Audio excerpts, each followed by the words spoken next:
வயிற்றுல கரு இருக்கும் போது அந்த கருவை உடைச்சு உள்ளகிற குழந்தை காலி பண்ண பிசாசு நினைச்சான். ஜெபிச்சு ஜெபிச்சு ஜெபிச்சு அந்த பிள்ளைய பெற்றெடுத்தாங்க. சில காரணத்தினால சபைக்கு வர முடியல. ஆனா எந்த குழந்தை நிமித்தமா அவங்க இது பண்ணாங்க, அந்த குழந்தை தான் கடந்த டிசம்பர் மாதத்துல டைஃபாய்டு ஜுரத்துல இருந்தாங்க, ஹாஸ்பிட்டல் அட்மிட்டா.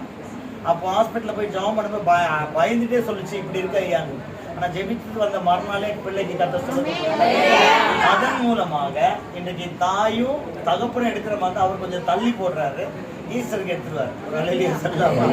இந்த சரஸ்வதிக்கு சோஃபியா பிரிசிலா என்று சொல்லி பிதாகுமார் பரிசுத்த நாமத்தினால் சொல்லி ஞானஸ்தானம் கொடுக்க போறோம். பரலோக பிதாவே, நீங்கள் என்னை தெரிந்து கொள்ளவில்லை, நான் உங்களை தெரிந்து கொண்ட வார்த்தையின்படி முன்குறித்த கர்த்தர் மகளை தெரிந்து கொண்டு ஆண்டவரே, இன்றைக்கு உம்முடைய சத்தியத்துக்கு கீழ்ப்பட்டு ஒப்பு கொடுத்த மகள் இனி ஒவ்வொரு வாரமும் நாட்களும் கர்த்தருடைய ஆலயத்துக்கு கடந்து வர கர்த்தர் கிருபை தந்து இதன் மூலமாய் பெரிய ரட்சிப்பை குடும்பத்திற்கு ஆசீர்வாதமாய் மகளை ஒரு உலகத்துக்கு ஒளியாக வைத்த நாமத்தை மகிமைப்படுத்துவீரார்.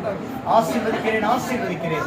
இயேசு கிறிஸ்துவின் நாமத்தில் ஜெபிக்கிறோம் நல்ல பிதாவே, ஆமென். சரஸ்வதி என்ற மகளுக்கு சோபியா பிரிசிலா என்று சொல்லி பிதாகுமாரன் பரிசுத்த நாமத்தில் ஞானம் சொல்லுங்கள்.